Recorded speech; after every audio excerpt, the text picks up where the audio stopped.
twolekedde ekyatulese nga bagamba HBO Pictures ne Vigimac Productions wanika bagala nga bulijjo nga bagamba egase na Storia Productions tuli kwanjula kwako nga bagamba Mark Rydell yenanyini sinema asooka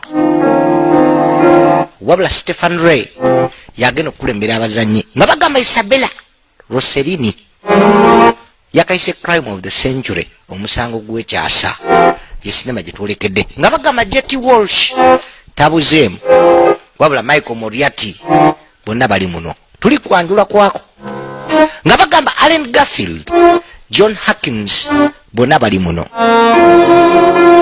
wabula nga bagamba Barry Primus tabuzeemu nga bagamba Burt Remsen Don Harvey Gerard So Laughlin Stephen Gerash J. Acovon Vito Ruggens ne David Paymer bonna mwebali twolekera byaliyo nga bagamba Lynn Stallmaster yalonda abazanyi mpozi John Frizzell nakola kungulika ekalimu nga bagamba Tony Gibbs yagattagatta wabula Steven Legler ye production designer waako nga bagamba Toyomichi Kurita mu Japan yatekateka ebifaananyi Michael Moda najja akafulumya nga bagamba Barbara Broccoli n'Amanda Schiff bebe executive producers baako William Nicholson nakola ku screenplay mpozi basinzira katabo aka Rudolph Kennedy Mark Rydell n'ateekateeka baba weddeyo wenyingira mu kukaza mulimu Ssaabasajja Kabaka Buganda Ronald Muwenda Mutebi w'okubiri Magulu Nyondo Nanta Bipingwa nga bagamba Hopewell mu New Jersey Machi nga lumu mwaka mugulabi waliwo emmotoka yali eyitaayita wabula budde bwa kiro yawulekera ebbali yatuuka erudda loodi kyava paakinga masekati ga kiro waliwo amaka agaali awo mwalimu baloodi babiri nagambe wekkaanyi Kabaka abirimu nga bulijjo 0774051 kati nno baapanga eddaala lye baali beekoledde kwe kuliisaawo bali kukekeza amaka agamu tukyali kwanjula kwa kusikannaba baakwata ekkubo kwe kujja balinnye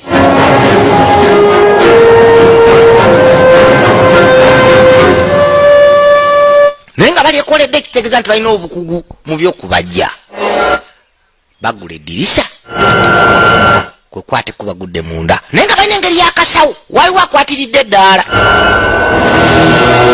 oli yadda eyayingidde munda bazina engeri yekisawosawo oli awoggana obuzito musujja daali akutuka kyeyasitudde kyagwa ebaasa egudde oba ekitereke kakano kwe kudduka ne basimbula emmotoka badduse bavuddewo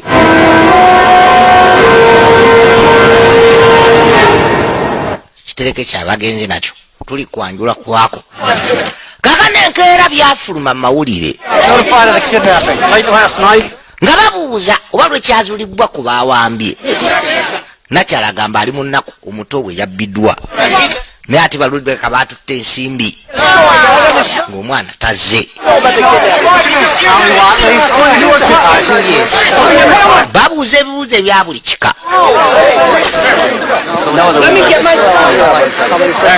eddaala bajja balyekkaanye waali waguddewo tooki waliwo n'ebigere ebyabo abaatutte ensimbi zibadde basuubira okuba no zinaatwalibwa omuntu anaalabika one Kabaka bwe baali babbyeko omuto we era nga bayise ebbanga kasookedde nga mutabbibwa bamwise Lindbergh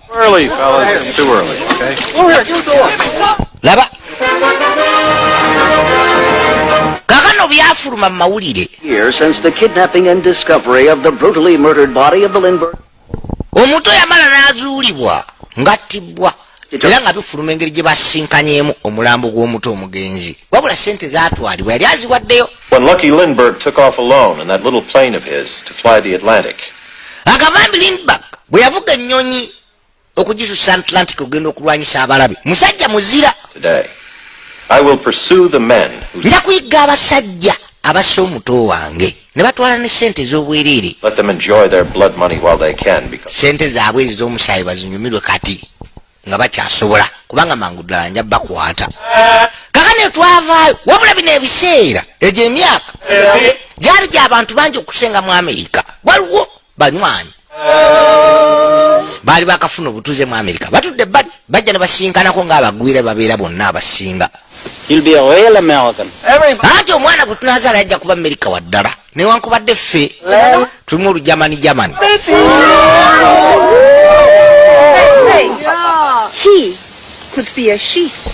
tuli mu 1932 agamba gwoyita hi ayinza okubeera omuwala oba ayinza okuba shi toyinza kugamba bugambi nti ajja kuba mulenzi ye mukyala baabano anti ajja kuba mu American kubanga mwe bamuzaalira sitiru muli ba Germany. agamba talirabira lunaku lwe yava ku kimeeri kujja wano mu Amerika era emikisa gitandise okukyukakyuka. Hoboken, New Jersey. Laba I cried. agamba akaba amaziga. I said, my God, I thank you for setting me free. Era ng'agamba yeebaza Katonda olw'okumuwa eddembe ng'amaze okuva mu nsi eno. Kakano baakolobya kuyimba Obumerika bwe baasanga eno n'Oluzungu batandise oluyiga Abajamani batono abalwogera. Buy a little here, sell a little there. Ante ebintu byano bimanyi ogula ekitono wano n'otunda ekitono wali eri n'obeerawo agaye byakola naye nga balina munnaabwe gwe beesiga gwe basebawa ssente nga bamutera okugenda ku kyeyo nobabeerawo munnamu yabasookayo ng'ate yakola bizinesi.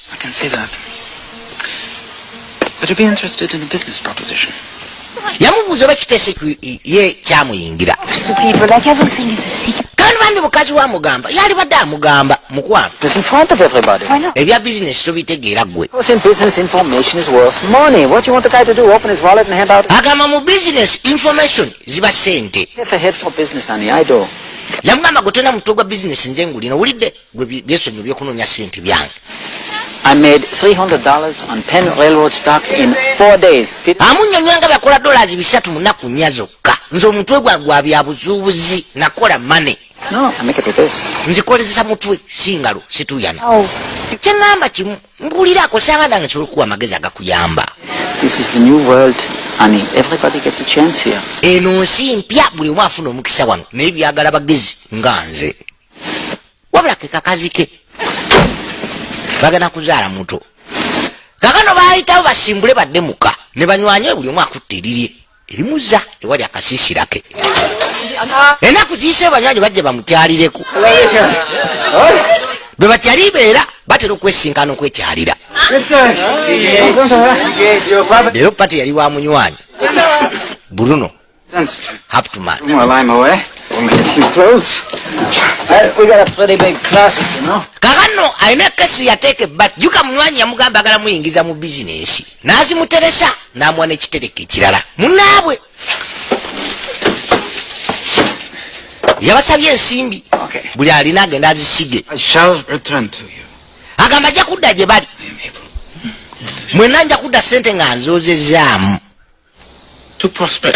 wakati w'obugagga nga abasinga bangi n'abaana abafere bati we bali ajjaawo n'akola essente n'okigwamu n'akusabukadde nga busatu oba bisigadde mbw akozeseemu anti mwe mwagaliza amaako banewala we bakuba azoozesaamu awo n'akufumba n'oleeta obukadde mbw ayozeseemu $1,000,000. Omuntu ayozesaamu ssente lwaki tayozesaamu ezi n'agabira bugabizi bantu namwe ne mujja ne mwewula kyokka wana Uganda eno. He's a clever man, and I know you don't like him, but Manyi tonjagala naye oyo boyi wange mukuwoza ssente lwodi no byayingiddemu nano bye bamutaddemu mukazi batwambi ali waledi amugawa nga giwazitadde ndaba ng'ez'obwereere ennyo baamugyeko omuggo nezigwamu ssente zonna azimazeewo bawadde oli ayozaamu n'amugumya omukyala nga bwe tugenda okuzaala omwana kati olaba twamuwadde muggo ajja kuzza obukadde 3 mu muggo. Okiraba nkimanyi mukwano nkwesiga naye bami ng'abakazi abamu babeera bano abafa abaawano ekyo kiyinza omunobya kuba teyaguzeeko nviiri teyakozeeko nviiri tebaagala byakuyiiya ayagala ambale ngatteyo omutawaana yerage mu banne avuge emotoka yakabi yerage mu banne si kulowooza ku ntya kakati akazi katukaguma kamwesize kubanga ye mwami kono kali nze bwongo nti kali tewali tabu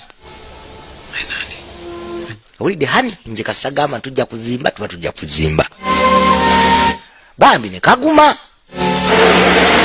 kakano kwa sinema nga bwemumanyi waayita emyezi mulamba bweddu oli yagenda kuwoza sente nenga leka nawaawo ne keesi nga bwe babakola ebisente akuleka awo nazinga mu kiveera musima ozirinde zijje osanga abantu oli akumye ekiveera mubaboza sente tyagala gamba bantu sente ze zijja kufuuka muzirabe nga wa kakati ne bano bakyakalajadde yagenda okuwoza sente atadda ne lodi gamutuuseko juka yasinga okumuwa ennyingi kakano yafudde yagenda mu Germany yeegi yafiiridde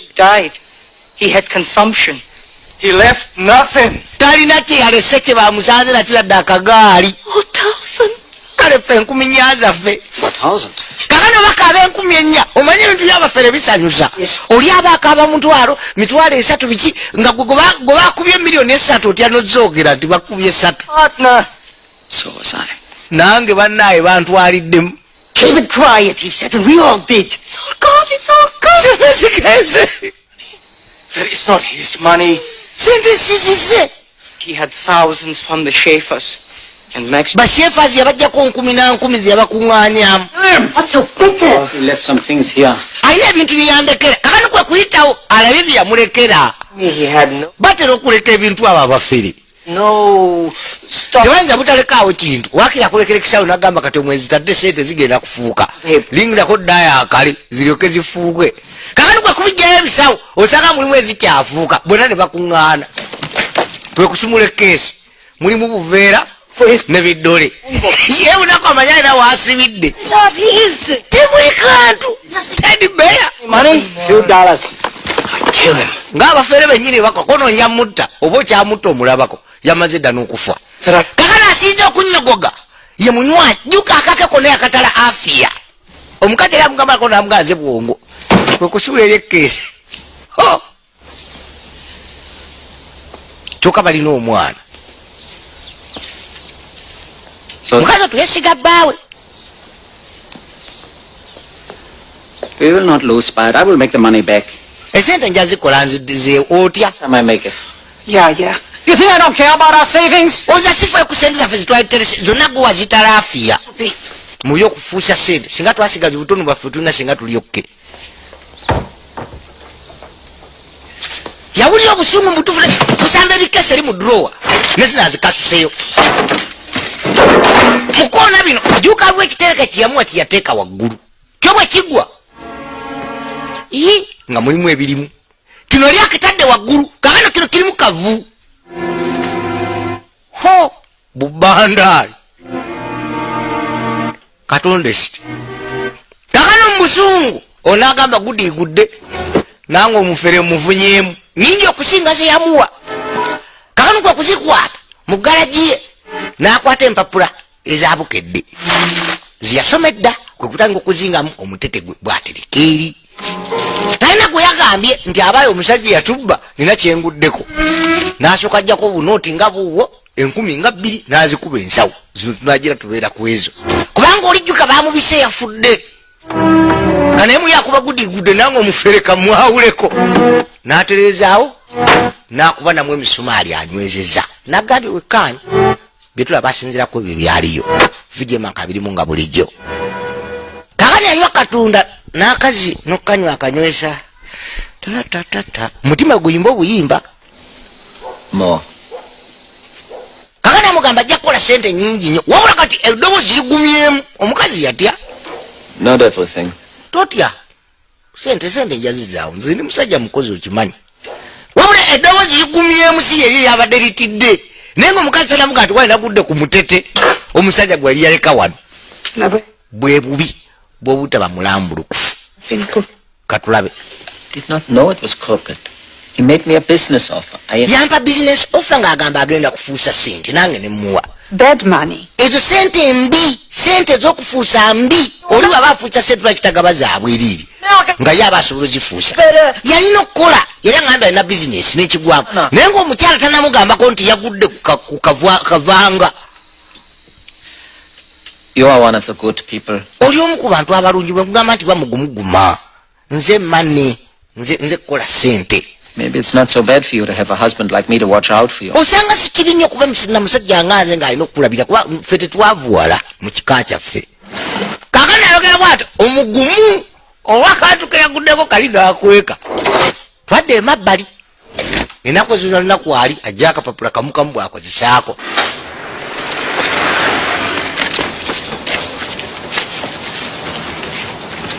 Yajja wano bamwesenta asitudde amafuta bw'agenda avungisa.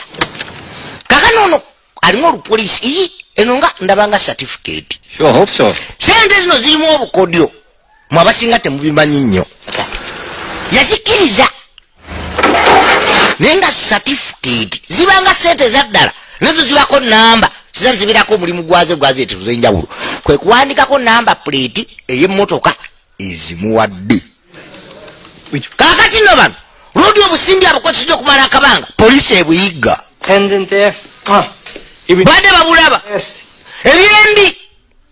Sente zino ze zaasasulibwa ku basajja abaawamba omuto wa Afande Kano ne bamutta. Kaakano akapapula akamu ke baafunye gwe yakasasudde yawandiiseko namba plate y'emmotoka Afande n'asanyuka. Wabula historiko abaato bamu bato era ow'ekitiibwa ennyo aweebwa ekitiibwa Kamala oba gereze nga ani wane Uganda nga bw'olaba tugamba Afande Tumwine abasajja ngaabo yafiirwa n'eriiso lye mu lutalo mu line of duty ataasa gwanga. Kaakano amaka gonna namba plate eri weeva emmotoka gye bagizudde gyeva baasazeeko dda abampi n'abawanvu. Mwana wa Afande yafa poliisi omusango gwali gwagirema tebaafuna mutemu.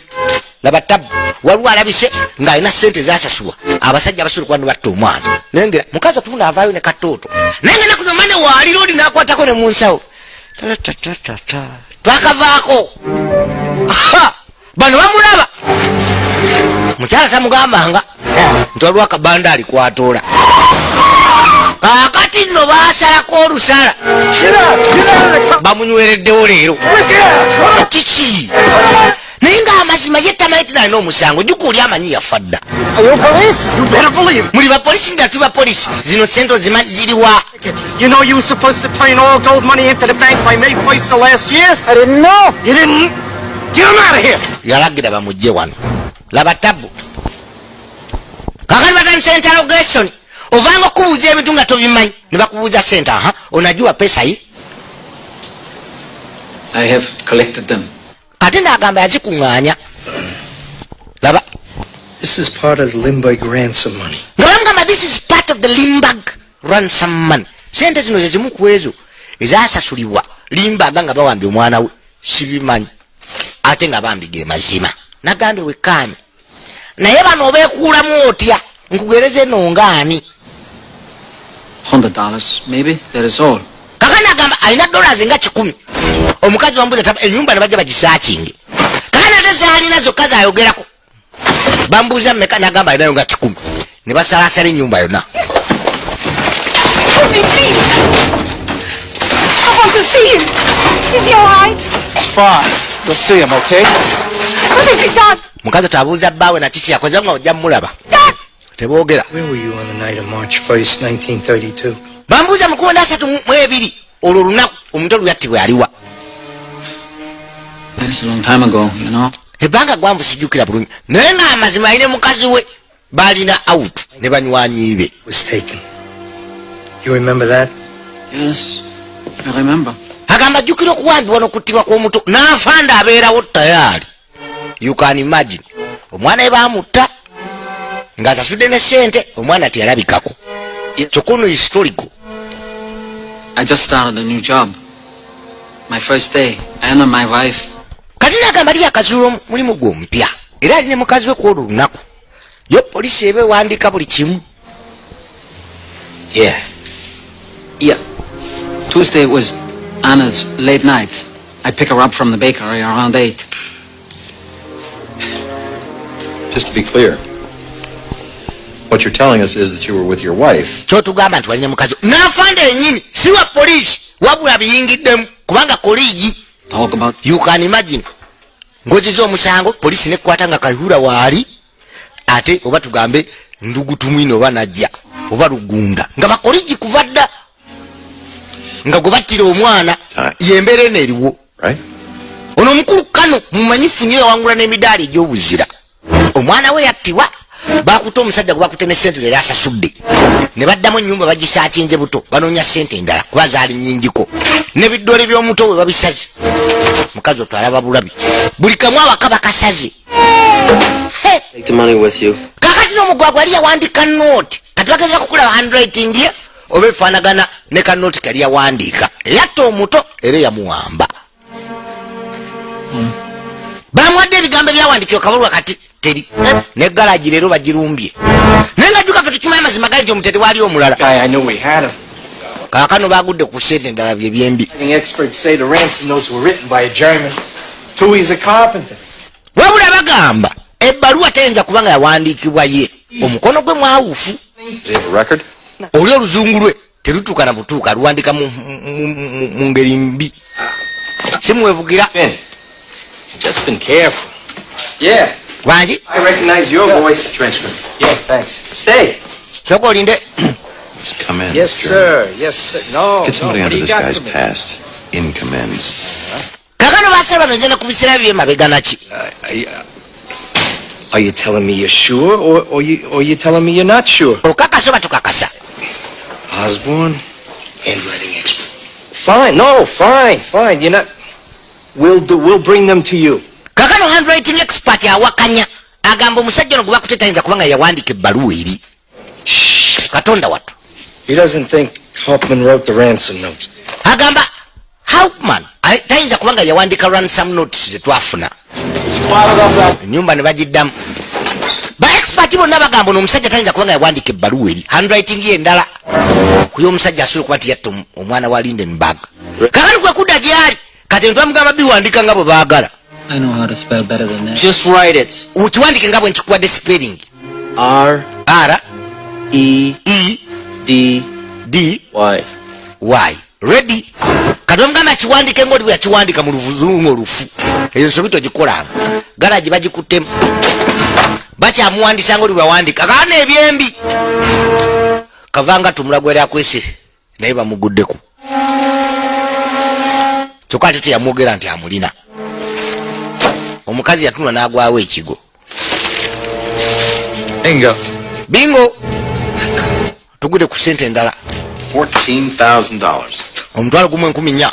Whole damn ransom is barely 50,000. He's got 14. Sente ze yasasula zaali emitwalo 5. 14 bagisanze n'ono oyo nga muvaako nzira kwana. I want to talk Juko omusajja ababula dda eyatta omuto we afande. Huyo mita kanyaga kichwa. to him myself. Mimi mwenye yagamba yenyira ayagamwe crashingira. Okay, go. Genda kiwedde. Kakano bayita abasajja abaali bakola ku musango mu kusooka. Waliwo poliisi eyali yatwalira omusajja gwe basuubira okuba nno yatta omuto. Omuto mutabani wa Lindenberg. Muzeeyi bamuleese kubanga ye yamulabako n'amaaso ge. Cemetery. No, not pitch black, Doc. What's that? If it was pitch black, you wouldn't be able to identify. Bwaba yali nzikiza tusobola kulaba. This close, Sergeant. Yandi kumpi. I shall know him. Nja mumanya. That voice, long as I live. N'eddoboozi agamba tagenda dirabira. Kwe kumulaga face zonna eziri wano. Naye ng'abantu bano balese baawufu nnyo ku munywanyi. Mumpi bali bonna bawanvu. Kyekisooka. Naye nga gambye amwekkaanya nnyo.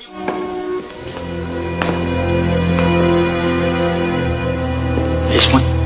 Ono asonze mwoli. Dr. Cup? Togamba ono owokubiri. A few questions. Ndowooza yeye kamubuuzemu ebuuzo mpule bw'ayogera. Bali bonna ono ne babajjawo. Kyokka so kyegamba ono ne bamugamba y'oli. Kuba gwe baliko. Mugire. Go ahead, Doctor. Genda mu maaso. We met in a cemetery and Twasinkana mulimbo. called out to me, "Hey, Doctor." N'ompita hey doctor. Lindbergh was in a car just a few yards down. Omwana wa Lindbergh wangamba ali mmotoka yadi ntono eziri awo. Help out if the baby was restored to his... Naye nkugamba nsobola okuyamba singa omwana muzza nga mulamu. Remember that? No. Sina kyenzijukira. For? Will you have anything to say to me now? Olina kyagala okuŋŋamba kati? nedoboozi aliwulira ensonga kyamwogeza. I don't know who you are. Simanyi gwani. The man that Colonel Charles Lindbergh entrusted. Nze musajja kano kyazimba gwe yeesiga okuleeta ssente ze mwansaba. It's a sacred trust. Agabwesigwa why? Calm down. Kakana. How do you identify the guy? Olina kugamba bugambi nti loodi oyo kyekyokka. Wulira. Agamba nedda. Where isn't he? Ddoboozi lyawufu. I would not say for sure. Siyinza kakasa nti yeye. Go ge mazima. Muga. Right. Kale. Take him out. Mumujeewo. Naye ng'abagambye. Tayinza kugamba nti ye musajja. Wait here, Doc. Afande. Kankuddire. Juka ali wa poliisi. Just give me some time. Mumpa obudde katono namugamba bugambi agambe nti musajja yuyo kintu tukijje mu ddiiro. Afande naye tavaawo nyini mwana gwe batta mu mateeka bakiyita influence peddling abaasoma amateeka. Kwegamba okubeerawo oku kuyinza okutiisa bana abanoonyereza nibaga okutwala direction gye bataayitudde. Kala ne writing juka bamuwandisizza okusinziira ku byabwe. Expert akyagaanye. Do your job, Mr. Osborne. You'll have to testify as you see fit. Expert akyagaanye. There's room for doubt, you see. Agamba lwo okubuusabuusa kwe kwekka ebiveeko. The spelling. Spelling nazo yagizigiza enfu. Naye nga bwe bamugambye yabadde aziwandika mu butuufu namugamba nedda wandika bye tukugambye okuwandika. Ne bamusoma n'ennyukuta ku nnyukuta. Ready wandika REDY. Doing with $14,000 of Lindbergh rent? Twamukute n'emitwalo 14 gyali ssente za Lindbergh zalisasuddwa lwansaba. And that takes evidence. Ekyo obwo bujulizi obumala. Don't. Nze kye ŋŋamba kiri toŋŋamba ebya handwriting tezifaanagana. Look, Laba. Mr. Osborne, you just do your job. Mr. Osborne kola mulimu gwo kimanyi nze ndi afande. You are in it. Omanyi bye nakola mu lutalo ate nawe oli musirikale oli kolegi. Most people just have to read about this in the papers. Abantu abalina kusoma busobe kino ku mawulire teeberezaamu nga bakusobye nti gwe gwatasiza omusajja yatta omuto wange. Mu Amerika okwabukana kuwa ne waffe abantu abajja ensi mu buzibu babawa nnyo ekitiibwa. Wane waffe simanyi lwaki. Looking Mutoba lwa byabufuzi simanyi gundi awagira kino gundi awagira kino. Omuntu omuzira aba muzira. Notes could have been written by Halpin. Oba Besigye ali ku opposition oba Museveni ali abo balina kuba bonna bazira yenkola. Mu Amerika bwe kiri. Kakati nno $1,000 worth of Lindbergh rent. musatu batandise omunyiga naye nga kimunyigisa omusajja gwe battira omwana hiro. Your money?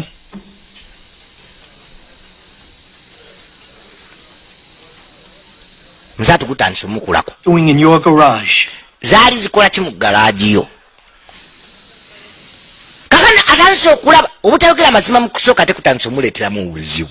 Kuba basika ne bamubuuza olina ssente mmeka nti namu ow'ekikumi nga boobwo. Very smart. N'atazoogera zonna.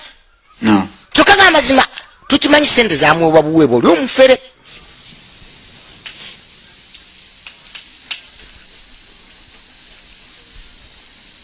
This man.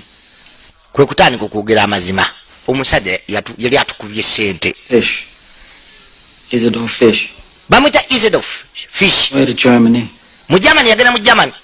He asks me to keep a package for him. Yansaba okumuterekera ekitereko ekyo n'essanduuke ebbiri. No, it is inside it. Nga simanyi kikirimu. Kitchen closet. I forget about it. Nakyerabira. This man cheated me. Ono omusajja bw'afa. More than $7,000. Yanziba emitwalo gisukka mu 7 egya dollars. So I look inside the package. Bwe nakebera mu kitereke It's full of money. n'ensanga kijjudde ssente. Like it is the same money he owes me. Ne ndowooza nti ssente ezimu ze mubanja. So I keep it. Ne nzitereka. Ago ge mazima. Ffenna tukimanyi. A man called. Wabula teyasooka googererawo. Yes? So where is this guy? Kati aliwa Germany. mu Germany gye yafiira. He died. Juka mufu bye bisinga obubi kati ate embeera esinga obubi. He's not such a great witness, is he? Kati si mujulizi w'amaanyi nti asobola okuyamba. Just think about it. Kirowoozeeko. Every lie you tell digs a deeper hole. Buli bulimba bw'otugambye katukkirize obwo. Yabagamba kati ge mbagamba ge mazima. He belongs to a man named Fish. Ogamba ssente za Fish $14,000. emitwalo 14. Family is heirs about the money? Family emanyi ku sente zino. Juka ne mukazi we teyamugamba. But you have $14,000 of his money. Olina omuggo gumu mu 14 ku sente zange emitwalo 5 ginasasulira nga bawambye omwana wange gwe batta. Did you tell the others about their good fortune? Olina munywanyi we gwagamba ku sente zino zwali ofunye baali babyeko sente ng'omaze okugjako omusanvu gugwo. Nedda kwe kwagala ebyenfuna ennyo.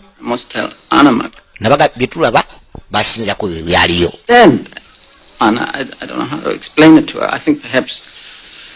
Agamba ye tasobola kukinyonnyola mukazi we. Do you think you did something wrong? Oza akola ekintu ekikyamu? Yes, no. Ye. Olw'obutayogera. Trouble, aren't you? Oli mu buzibu. Musajja lwalaga okimanya nti kati ali mu buzibu. Kubanga sente ziriko okufa kw'omwana. Waliwo okugamba nti mwana. Omwana w'amayinja. Kano. Si kano kyokka alina emidaali. Musajja abaawutula mu sematala bavuga ennyonyi zaagala zikubaawo abajamani eri. The more you tell us, the better it'll be for you. Gyokumu okutubulira amazima gyokukoma okuba ekyangu. Kawoni kibamwagalako kimu kyokka. Confession. Kwetonda. And you tell us how it really was. Nothing to do with the Lindenberg baby. Sirina kyemmanyi ku bya mwana. Yawambibwa kutyo. Gwe njako okuba eŋŋumi. You've been caught with a big stash of ransom money. Okwatibwa ne sente zino zonna ezasula omwana. Ogamba otya ntomanyi ku bya mwana. You better start talking or you are... Tandika okwogoba si ekyo ojja kulaba. You got me, Bruno! Ompulya Bruno. Kaakati nno afande wa poliisi bayingira mu luvannyuma amaze mu briefinga kayuhura weeyo mu biseera ebyo yajja. Aha. Bitula abasirako ebyaliyo.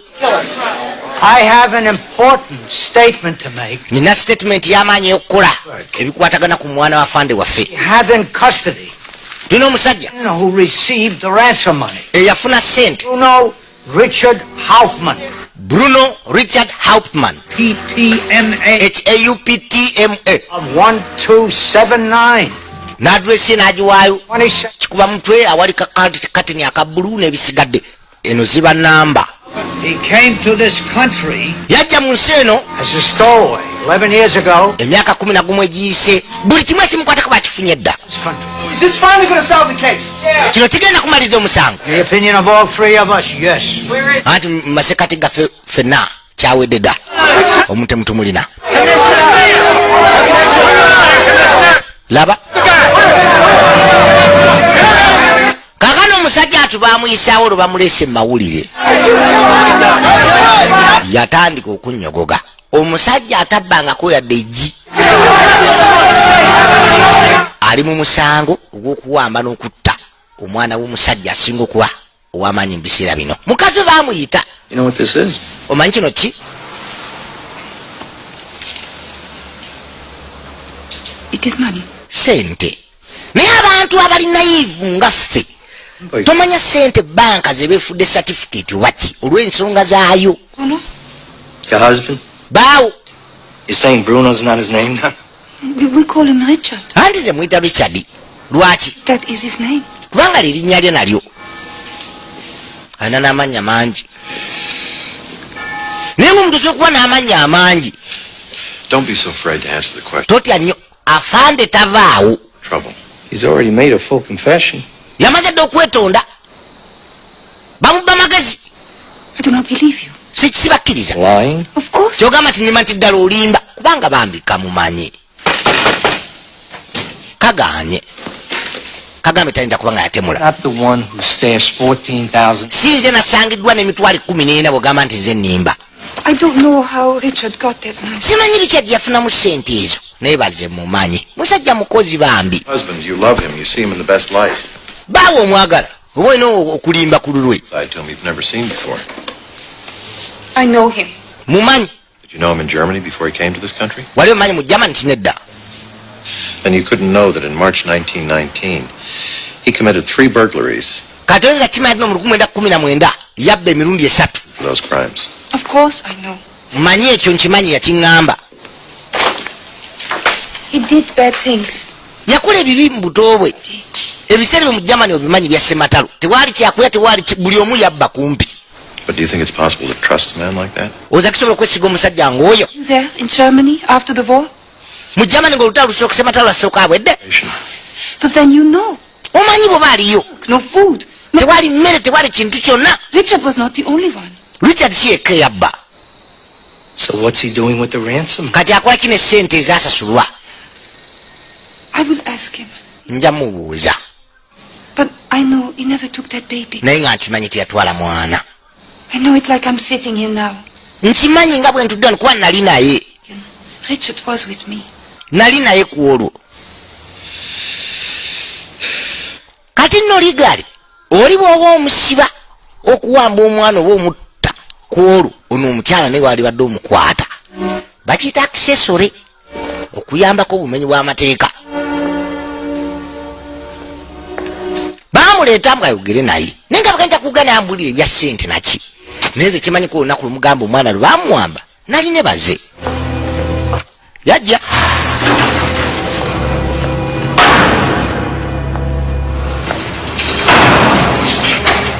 Have a seat, first chair. Yeah, writing it slowly. kutuuka ebbali.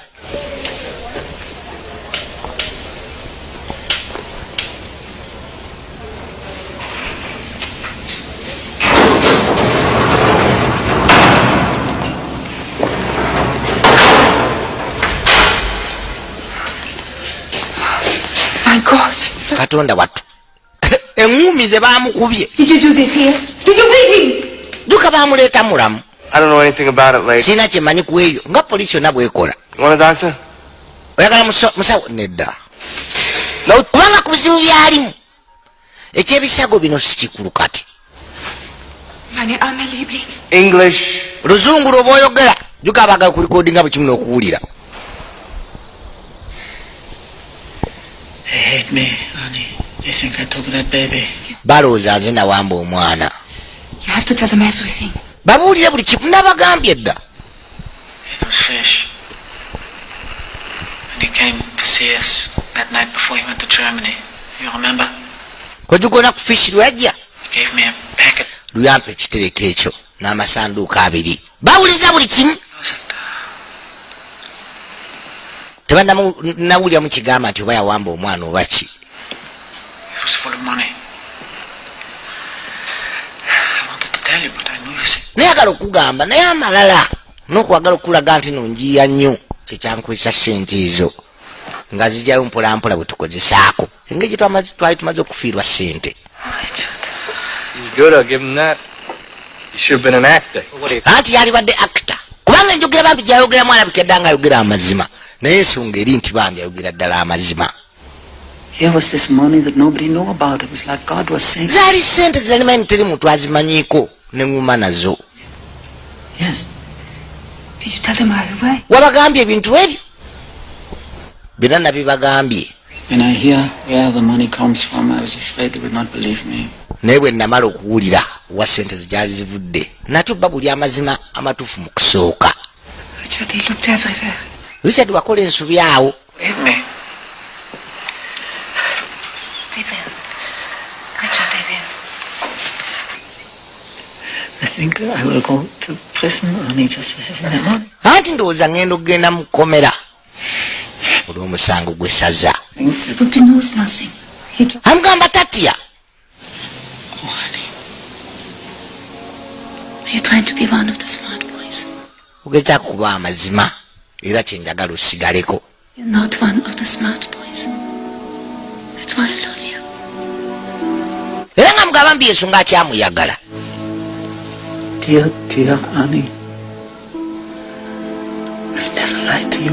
sikulimbangako. I've told lies, small lies to the police, but nagamba ne poliisi obulimba obutonotono obutasooka kwatula ssente zonna ze nalina. they know I have nothing to do with this limp. era bakimanyi nti sina kyemmanyi ku butemu bwa mwana oyo. I'm not perfect, honey, you know that. nkimanyi sinze muntu asinga I'm not a criminal. ng'omuntu yena bwe yalibadde teri muntu mutuukirivu kikumujjako. Okay, now... bagamba nti wali kintu kyonna naye atone waali disitulikiti atone ba prosecutor To the crime. naye nga ku byayogedde tewali kibalikoodinze And I have to... kiraga nti yazza omusango. I have to sell it to a jury. abagamba kijja kuba kizibu okuguza emboozi eyo jjule. I need much more. I need better witnesses close. Agamba yetaaga abajulizi abasingako n'obukakafu obusinga ku bwe balina kati. How you gonna do that, Colonel? You got nothing new in Jersey. Don't you tell me what I've got. Temuŋŋamba kiki ennina. I was there, searching the woods the night the baby was taken. Where were you? Agamba yaliwo olunaku omwana lwe yatwalibwa bo baaliwa bannamateeka okumuyamba. Hey, okay. I'll tell you what we have new in Jersey. We have a suspect. Abagamba balina suspect eyatta omwana bange kati nzamudde mutawona mimi nga ebintu ebyo bibi kyena bagambye bakiyita influence peddling. Kakano batenga okulumba abajulizi abaali baawo obujulizi mu kusooka omuto nga attibwa. Well, we got a suspect now, Mr. Whitted. Bamugamba kati balina suspect musaatu mwavu era yasekaku okubeerawo ku ssomero ebyo tebinkwatako. Now, but we can't convict him without ordinary citizens like you. Tetusobola kumusiba watali batuuze nga mmwe kumuwaako obujulizi. You know, we provide $35 a day. Tugaba $3 buli lunaku bantu abawo obujulizi. And there's a reward for information leading. Waliwo n'ekirabo ekigabibwa ku muntu anawo obujulizi $25,000. emitwalo nga$2.5 ejja dola. Eki Sounds fair to me. kiri fair je nikyekanene ebyokubagamba ndo obujulizi mbufunye. Obujulizi bulabise. Strangers around these parts?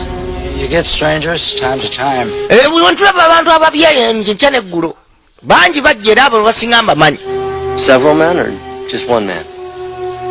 All kinds. So there may have been times that you saw one man. Wayinza okubeera biseera balaba omusajja afaana bw'ati ne bw'ati. Namulaba. One man, just... Musajja omu amutwe muwanvuwanvu ayogera nga Lujama yoyo yennyini gwe nalabira ddala. Medium height? Medium height. Slight build? Bamumugamba na bugambi. Yoyo kisoboka okuba nga yoyo yennyini gwe nalaba. Kaakano najjuka baamaze omutemera ku ssente okumugamba ku ssente eziriwo. Amangu ago kati gwe yalaba. Twadde erudda. Wabula amateeka mu Amerika tegakkiriza muntu kuwozesebwa okujjako ng'oyina munnamateeka. Bw'oba tolina amateeka galina okufunya munnamateeka akuwolereza. Baasooka ne bamuleeta olwo ba witness bajje bakasoba yeye. Okay, Richard. Say, hey, doctor. Gamba hey doctor. What? Bonna amaze obabulifinga tebabataddemu ne kannamunsawo. Just say it. Yogera kigambo ekyo. Hey, doctor. Hey doctor. Louder. Say it so that Nnyo. you hear it. Hey, doctor. Louder. Nnyo. Hey, doctor. And again? Hey, doctor. Sajja si oyo. I can't say. Siyinza gamba nti yeye. It's been a long time. Ebbanga libadde gwanvu. Man was a long way away. It was at night. Omusajja enjogera yali ndaluuli. He called out to Dr. Condon, hey, doctor. Ekigambo yakyogera bula hey doctor. 2 words. Si oyo. Yeah. Omujulizi omwe amala okuleetawo kye bayita reasonable doubt. It's too bad.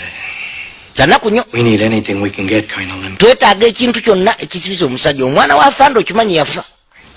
Tumanyi nti Afande yali mu lutalo n'ataasa abantu bayitirivu bazibu. Colonel. Kano. Can I ask the question the other way? Oli naye kano munne. Can you say definitely it was not? Oyinza okakasa nti ddala teyali ye. Nga bw'ogamba nti si yeye. Oyinza okugamba nti si yeye. Simanyi. So you don't identify him, but you don't rule him. Tokakasa nti yeye ate toyinza kugamba nti si yeye. I'd agree to that.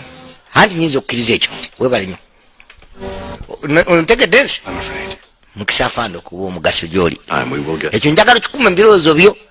That's a problem. Mimi ndio Afande Lindenberg, kumbuka hiyo jina. Avao oli naye kano ne wono. Atono munene nnyo wa historical. Oyinza okuba kano ng'osomye busomi magye bangi tubalina ennaku zino. Nga tebali batukwadi ng'oliwo abasajja abalwanira ddala mu ntalo. Kati basalimu salaabo Babesigye abali mu battlefield. Waliwo n'abaana nga asingana ne kano tugambe ya ekitiibwa. Naye nga lyasajja baali mu nsiko. Katolo abasomye obusomi ne bafuna obwa kano nga takubanga na ku bullet. Bate batanga ku muntu awo nga amulaba. Thank you very much. balina engeri bo gye bawaŋŋanamu ekitiibwa ffe bye tutamanyi nnyo basiviliani. To have been nominated the Republican candidate for the... Kaakano waliwo eri yeesimbye okubwa gavana biseera bya campaign gavana. Bagovernors mu federal system of government si ono federal wamugumusa be Uganda.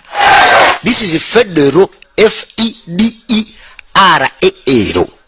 Federal. Ono federal yabamu bwakabaka. Oli federal bawula bwawuzi bitundu ey'omu America ye federal system.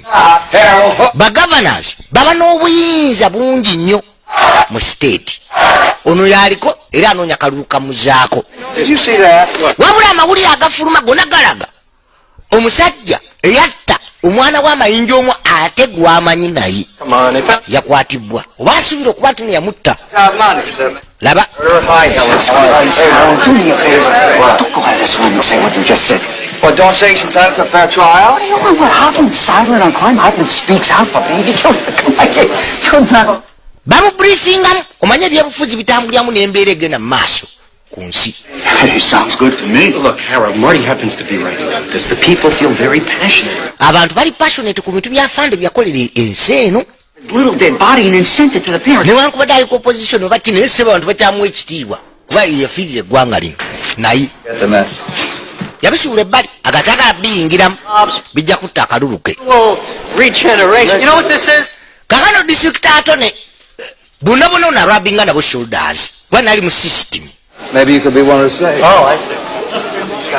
Yes, Brandy. Yajja atuleko naye district atone. Say that. Naye ng'amateeka mu America gaawukana state by state. Waliwo state ezimu nga gavana asobola n'okukyusa etteeka oba okutaasa obulamu bw'omuntu oba okumwejeereza. Waliwo endala nga tasobola. Kakana Mayinja naye akkirira. Historical onaye amumanyi. I don't know. You tell me. Simanyi. Mu nsi engunjufu oba oli ku opposition oba oliwa ebyobufuzi bwe biggwawo waliwo ensonga ezibagatta. Wanafola batamanyi nti no eddembe kintu kikulu nnyo eri ensi. Olina abagaba enkumi eggwanga mu mirembe emyaka 3 n'omuga ebyo tetukyayagala. Can you imagine? Enze zono kusalawo mu seconds 10 nga tewali mirembe. Naye abo beefulaga abatabimanyi. Dumb enough to elect this guy, so we have to keep him sweet, right? Kakati no. How's the big case, Colonel? I guess everyone... Omusango guleka munene najja okusiga. Well, the New York Police Department has done pretty good work in nailing. Kakana agamba ye yeesigamye poliisi ekoze omulimu musufu ndoza twagira seneta ambuza ensonga eyo kulwayo. Kubanga ye nga gavana yeesimbye wakimanyi ono being a former Mayinja alina influence peddling gyayinza okuba nga akola eyinza okuziyiza amateeka obulungi okuvaayo oba obwenkanya. Well, we have a witness who saw him at the Lindbergh estate. Naye tulina omujulizi eyamulaba ku station. Naye ng'oyo omujulizi ffe tukimanyi bamuwadde buwi ssente. To me. Well, you get your information from the paper, sir. Gwe kivu information ogifuna mu mawulire. You think we have enough to extradite Hauptmann? Oh, yes. Oza tulina obujulizi obumala okusiba Hauptmann nti ddala. I think we have some work to do, Norman. Ndoza tulina emirimu egy'okukola Norman. Harold, I'm sorry, I really should do this. Nsonyiwa ndoza kaŋŋende. Finish your drink. Next time. Mumale ekyokunywa kuona omundi ogunaddako. Kakano banaafande Mayinja oli bamaze okuyingiza ono ekirowoozo nti abajulizi weebali abakasa nti Hauptmann yatta. Kyokka ono Korigi naye gwatayinza kubuusa maaso. Yalwanirira eggwanga lino. Election as governor of New Jersey. He raises his arms in victory, unable to speak. Uyo. Roar of the cheering. Kampeni zigenda mu maaso. In the glare of flare light, Bruno Hauptmann is extradited to the Flemington, New Jersey jail to... Kaakano baamutwala mu New Jersey jail. Gye balina omujja omuleeta mu mbuga z'amateeka okumuvunaana. Mukazi we yekka muntu asobola okuvaayo n'agamba nti teyatta. Abantu bonna bonna olw'okutya jjuka oli Mayinja oba gereze ng'ani. Wano temanyi bulungi nnyo kuwa abantu abo kitiibwa bataasa eggwanga. Vuluga mangu ku buntu obutidi. Tubasajja omu oluusi beevaamu beekyawa ne bakuba oba omuntu buleti obaki. Sajja baamutiza banywanyi be bonna bonna mu nsiko. Gw'otudde ennaku zino weeyagala okola bizinesi zo ng'ojja musajja bitaliimu. Yeekyawa n'akubalula ebyasi. Yes, good. They found some. Bo bannaffe Abamerika bawa nnyo ekitiibwa abantu abagenze mu ntalo ne balwanirira eggwanga lyabwe. Mr. Riley, they say he's the Regardless of ebintu ebirala byonna bina ebijja. sensation on the New York Channel is paying. Mukazi twamugamba amawulire gonna googera ku ye wabeerawo awandiika buli kibabeera boogeraganya bambi. Can you help me? Kwe kusaba nakyala owa polisi amukwatire ku mutu. Baagenda mu kooti kati. For the exclusive right to my story. Kaakano waliwo abawa emiggo 9 okuwandika ku mboozi zimukwatako. Mukazi we mwavu tebakyalina yadde nusu. They say the best way to stop these rumors is for them to hear it from the horse's mouth. Baagala kukiwulira kuva mu ggwe nti wamba omwanira n'omutta batuwe sente bazitusasule. All right. If Mr. Riley come to see me right away, I want my trial to begin as soon as possible. Kati nagamba ekikulu kyagala musango okutandika kyekyokka. Gentlemen, the laba munamateeka go baamufunira yono. every man, no matter how vicious, no matter how inhuman. Omusajja akabeere ng'omusango yaguzza atya aba asaanira okuwuliriza. Abasajja abaatalagga Get that trial. omusajja ali ku musango gwa butemu kyalina kyokka lyerinnya kyeyasigaza nibamuteekako ekooti ennungi n'anyirira n'akamuli. The evidence against him is strong. Obujulizi omuliko bw'amaanyi era oyo yawedde dda. No, I take omwana si wafande wa jimu. challenge to my intellect. Kye balina okukola kugezesa bugezi bwange. With the assistance of you good gentlemen. Naye nga mwena munyambyeko omusango gujja kuyitamu. Ne ttiimu yonna gy'alina y'abantu olwadde abakirina mu mutwe gwabwe omwana batta w'amayinja yafa ono gwe tulina yamutta. Bwe baamusinziza dde omusango. Maybe in his own best interest, if I keep my distance, that way the case will remain purely an intellectual challenge. Mbugulina kuba just an intellectual challenge. Just kugezesa magezi. Naye gwe gwawedde dda. Case, I'll study the law, I'll pursue every little byway. Ku mirundi emyaka gye nsomya amateeka naki Best. ne bataasisi kabwejjere baani abo bonna guno temuli musango gwamu ngeza bugeza. Lwamu ku bascholars be tulina by the way ndugu taasisi kabwejjere.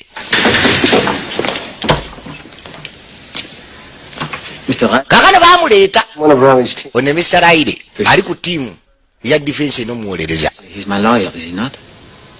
He'll see you later. Ajja kulaba edda Mr. Riley ndi omu ku ba associate be. Ne munamateeka agenda omuwolereza yasindise bantu bajje boogere naye. I suggest we go over what happened from the beginning. Kumugamba abiddemu wabula bwamutunuulira. Mr. Hauptman. You think I'm guilty, don't you? Olowooza omusango naguzza? I don't know. Simanyi. You tell me. Gwoba ombuulira. I will tell you, and you will know. Nja kubuulira omanye kyekyokka. Naye gwe wagunsinziza dda. Kyokka alina omuwolereza. Yes, Governor. Yeah, the Limber killing. Omusango gwa Lindbergh. Is it the German did alone, right? That's right. I'm looking through Ellis Parker's report. Kaakano yakwasa omu ku basajja be agezeeko okunoonyereza ku nsonga eziri mu musango guno. Yagulabyemu ebituli nga gavana. Juka ate ali mu kalulu. The nursery and 3 men in the cemetery when a ransom money senator. Abasajja baali 3 abaagenda mu semitale okukima ssente. Bwe baakwatibwa waliwo tooki yasigala gye bajjako fingerprints n'ebigere. Footprints. Ekigere kyo baakipimyemuko nga kijja mu bigere ebyo. Kola okunoonyereza okulala. Akoze independent investigation eyiye. Simuwevugira.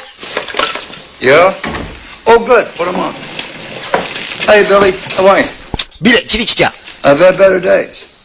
Nali mbadde nnaku ezisinga ku lwaleero. That he received the money from a man named Fish. Agamba sente yazijja ku Fish. Shoebox with brown wrapping paper around. Mu boxing ansibe. And he put it into the kitchen. N'aziteeka mu fumbiro. Ah. Kyokoni anokoleza bba. Say yes. Olabye? Ogambe ye. But how do you know? Omanyi otya ddala? You did not see it with your own eyes. Tewaziraba na maaso go ng'azijjawo. Parcel. Kyokoni alina okuwolereza bba. You understand, Mrs. Hauptmann, that Mrs. Hauptmann, prosecution will suggest that your husband is lying. prosecution egamba mulimba. Be good enough. But it is good enough for me, Mr. Riley. Nze gye ndi mulungi ekimala amazima ge gammala. Until proven guilty? Let me put it to you that you can help his case. Njagala kuga nti osobola okuyamba omusango gwe You saw him receive the shuba. ng'ogamba nti wamulaba ng'afuna ssente. Siyinza kulimba bye saalaba. I understand that. Nkitege mukazi twaganye okulimba newankubadde okulimba kuyinza okutaasa bbaawe. Agamba tayinza kulimba nti yamulaba nga bamuwa ssente ezo. You'd say it. You asking me to lie? Osaba kulimba. Now, how can I explain this? Oba nkinyonyole ntya? Well, now, we're dealing here with legal truth. Tuli ku mazima ag'amateeka. There is common truth. Waliwo amazima agammwe ag'abantu, waliwo ag'amateeka. Are not the same thing. Tebifaanagana. Common truth is just true. Amazima aga bulijjo ekintu ekituufu. Legal truth Ag'amateeka proved in court. gatekukakasibwa mu kkooti. Wish to change common truth into legal truth. Njatukyusa amazima aga bulijjo tugafuula amazima ag'amateeka. Kyamugamba kubanga musajja yabagamba ssente gundi yazimpa naye tewali yaliwo. Katono mukamugamba bagafuula amazima ag'amateeka yagambe mbu naye yaliwo. Omukazi agaana. Do you follow me? Ongoberedde awo?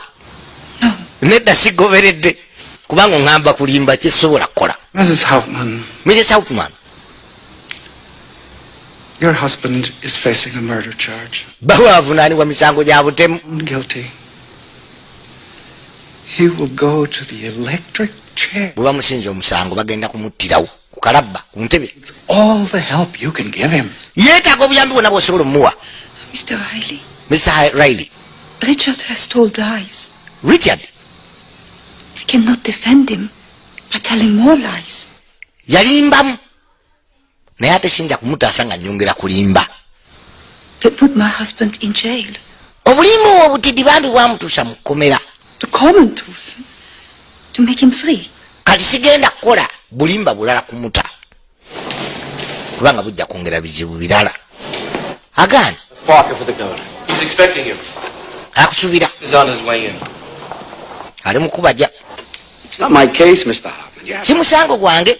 I'm asking you, Willis. I trust you. Kaakano waliwo afande yali akola ku musango guno emabega owa poliisi. I think he didn't do it. Agamba gavana omusajja teyatemula teyatwala mwana. You think it's possible that a jury might agree with you? Oza kisoboka? I doubt it. Nkibuusabuusa. Edward Riley wouldn't be my choice for defense attorney. Ne Riley si ye munnamateeka guno aligamba nnaawoleza omusajja gwavunaana omusango gw'obutemu. Omanyi Riley naawe yakaddiwa dda. He's an alcoholic. Alcoholic tava ku drink buli bbanga aba anywa kitoko. Saawa 4 kuva ku makya paka lwaggulu. I've just come from the jail. Bana munsonyiwa abaagundi naye. Very good. Sikagenderedde sigambe nti oba kitoko omufu oba ki. Well, if he's innocent tonight, Alisitedde nange munywa. he'll still be innocent tomorrow morning. Uno buli bbanga tava ka drink. Kyokka yagenda okuwoleza loodi ne mu bitabo byakayiyeemu. Uyo. Enough. I want more. I want so much damn evidence that... Kakana district attorney agamba yeetaaga obujulizi bungi.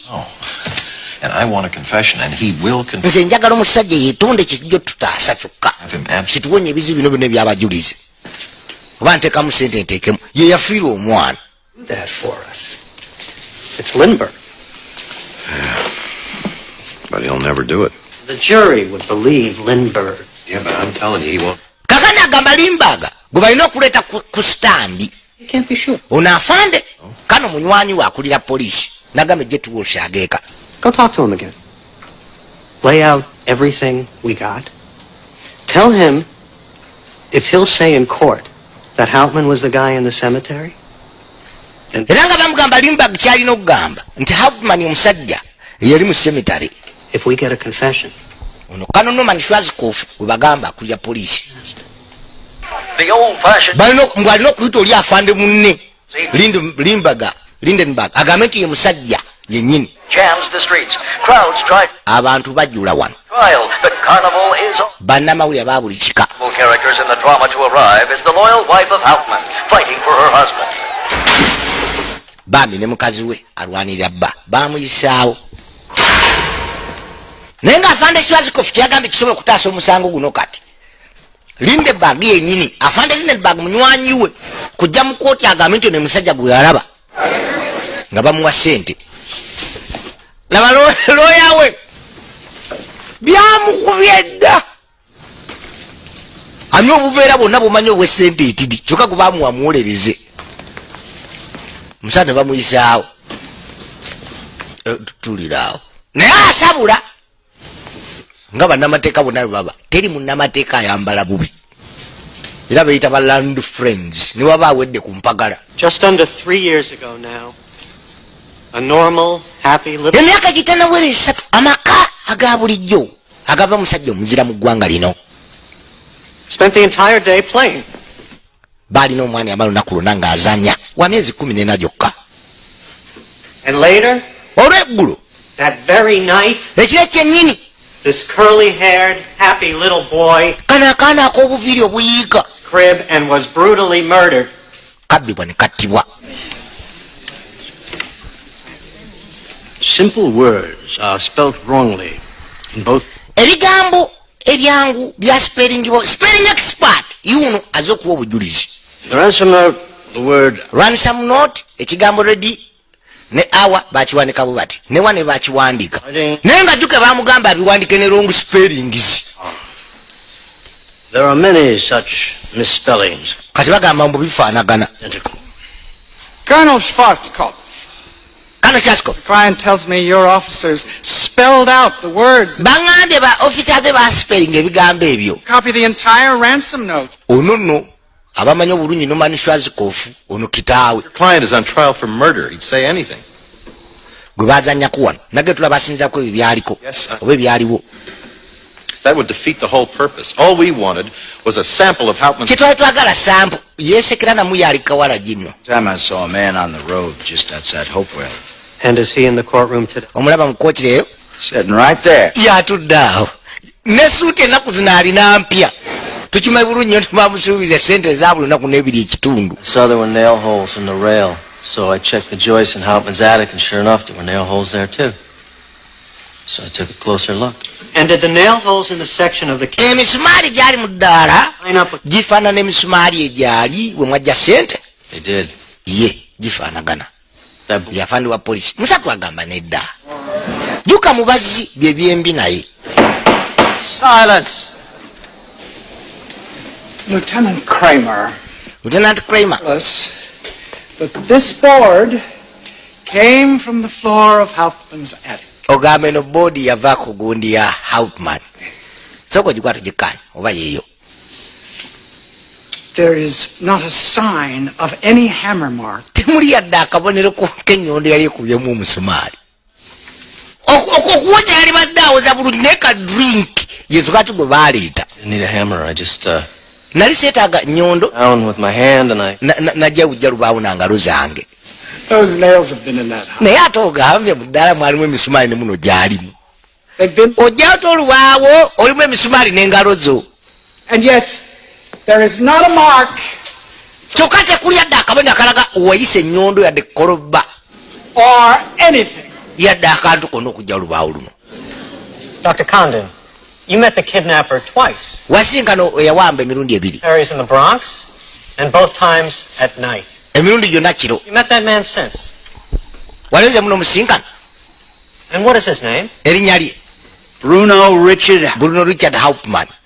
naye nga yamugaana emirundi miyitirivu ng'agamba si yeye gye bamwita omulaba ku poliisi. Hauptmann's outburst caused kaakano amawulire gaabifulumya. the 5th day of his trial. The world.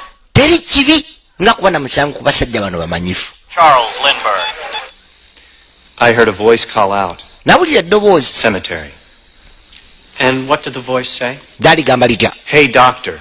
Hey, doctor. Since that time, Colonel, have you heard this? waddamu n'oliwulira nate? Yes, I have. Ye. Inside the police station. nga ndi ku police station kyokka ku poliisi yagamba si yeye. bonna aba influence nze kati bonna Quiet in the courtroom. Musatu go. Kubanga buli omu kati oba oli ku tensoni.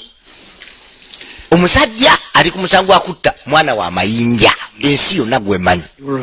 Oba otyo oluuso okwogera amazima newankubadde gaba mazima. Now, I must ask you this, sir. Njakubuuza kinafande. Are you sure that the voice you okakasa eddoboozi lyawulira words was Hoffman's voice? lyali lya Hoffman? Yes. Ye. Tukalu yagamba nedda terisobola kuba ddyo. Mrs. Hauptmann, do you believe your husband is innocent? Okkiriza bbaawo talina musango? I do not believe it. Sikkiriza nti yatta. How do you know it? Omanyi otya? He was with me. Kubanga nali naye. The baby was taken. Omutole baamubba. Ah, but people will say. Abantu bajja gamba oli mukazi we. Of course she'd lie to say. Era olimba okutaasa bbaawo. I am Richard's wife. Ndi mukazi we ye. But I do not lie. Naye sirimba. Wabula ge mazima. This package. This package with the money. Ekiteeka kino kirimu ssente. Did you see the package yourself? Wakirabako n'amaaso go nga bakiwa bbaawo. There were many people in the room. Waliwo abantu bangi mu nnyumba ku olwo. Saakiraba. Naye nga baamugamba alimbe wano nti yakiraba. Agaanye era. It was on a high shelf. It was on a high shelf. Well, did you see it on this high shelf? Wakirabako waggulu. Richard told me. When did Yaŋŋamba Richard. Yagamba ddi? Later. Luvannyuma nga bamaze omukwata. Kwegamba alimba. Arrested. It was after the ransom money had been. Era yagamba nti nga ransom money bamaze zikwata. Bwe kityo bwe kiri. And before that, did you ever see this? Wali olabyeko ku ssente ez'emabega nga tannabakwatibwa. Speak of it. Oba n'azoogerako? No. Nedda. Naye nga abadde asobola okulimba nti ye nali nzibuliddeko. Musatu n'asanyuka kubanga ayogedde mazima ddala nga bwe byali. Yes? Baleeta eddaala. You build that ladder? Bwe walizimba? I'm a carpenter. Ndi mubazi nsobola okukola eddaala. Naye eryo si lyange. Quiet.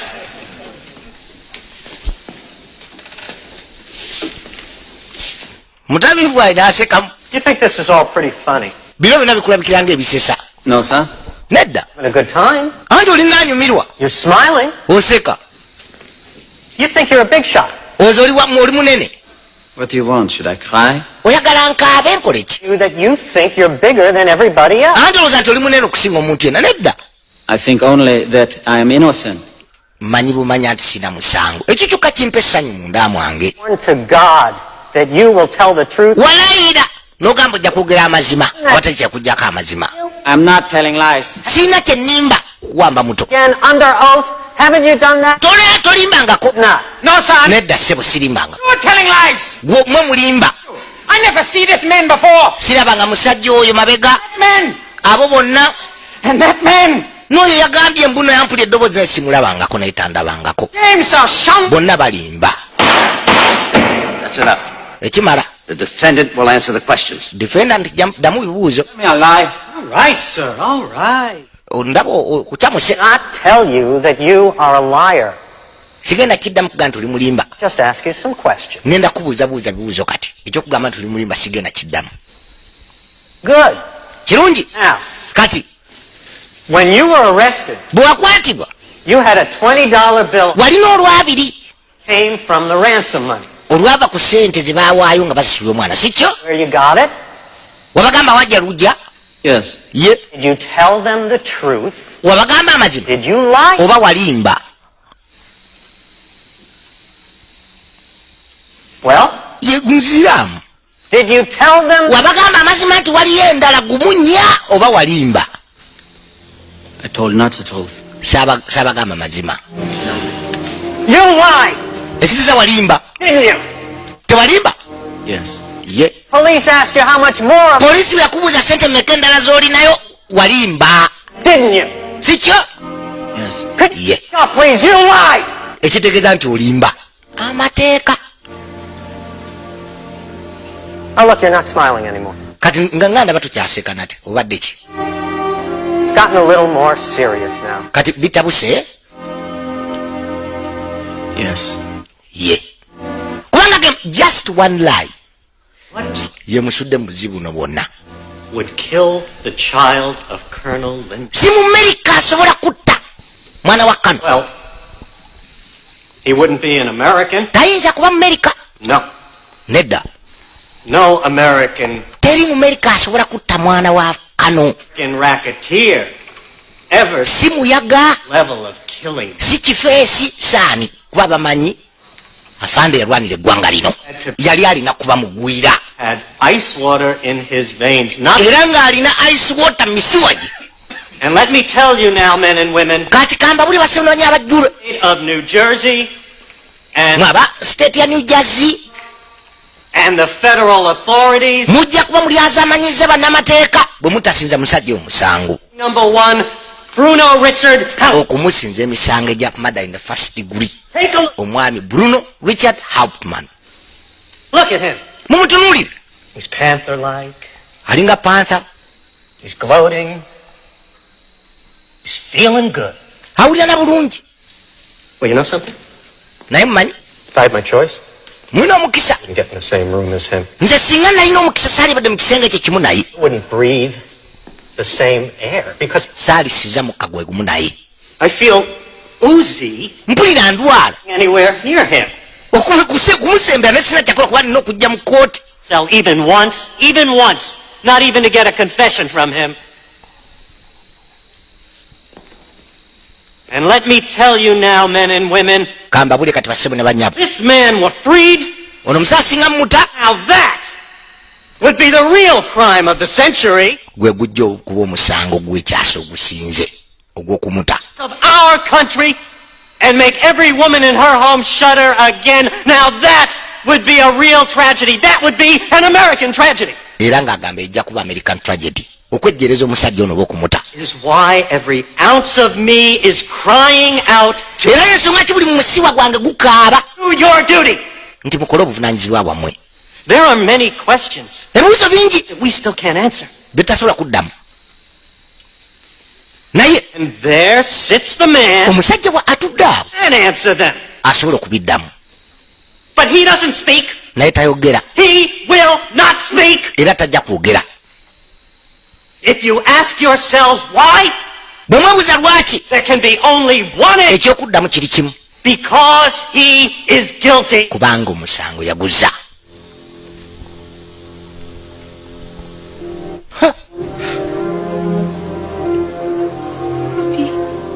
No balindiridde Jule kusalawo. Musajja amaze okukola closing statement ye. Lwaire amuwuliriza ati yategana kutegana. Oni mutobe bambi n'omukyala. Bwe bantu bokka ndowooza baalina abamukkiririzaamu. Gavana ye muntu ow'okubiri. N'afanda baali balabyewo loopholes mu musango gwa Hauptmann. Kubanga Kano Norman Schwarzkopf ndugu oba munywanyi w'oli comrade Kano Lindenberg mutobi munne.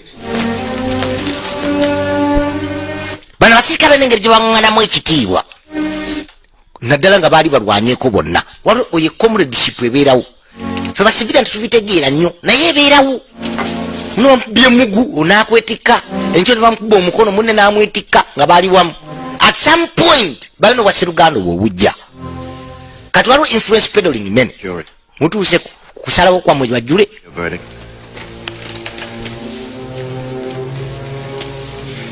We have, Your Honor. Yesebo w'ekitiibwa n'okutyatyamu mbizudde mutya. We find the defendant, Bruno Richard Hauptmann, Bruno Richard Hauptmann guilty of murder. Guilty of murder in the first degree. Musango bagumusinziza. Kazo tyalajjana. Kale. Thank you. Mwebale nnyo. Kati okukusala ekibonezo gwa mulamuzi. The defendant will please stand. Yasaba defendant asituke baleka bamusomera ekibonerezo. First degree murder. Bruno Richard Hauptmann. Bruno Richard Hauptmann. Bit of murder in the first degree. Bakusinza omusango gwa murder in the first degree. So the court is that you suffered death. Kooti esazeewo ogenda kuttibwa. And in the manner provided by law. Nsonga eragirwa amateeka oba mu ngeri eragirwa amateeka. Kyekibonezo kyalindiridde.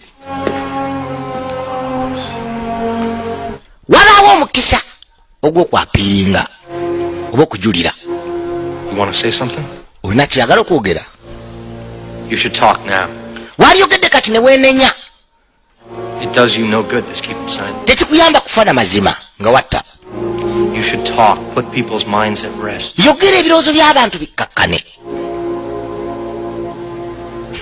Oba njogere ki? Bruno Richard Hauptmann is transferred to Trenton State Prison to await his ex. Kakano bamutwala mu kkomera ddala gy'alina okulindira okuttibwa. Bamuyisaawo.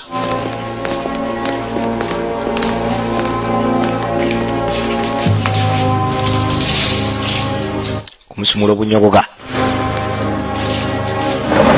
Ne bamwolekeza munda.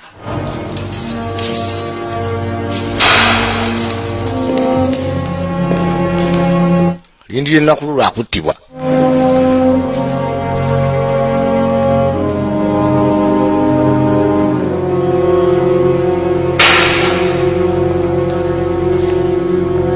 Kakano omukyala yajja.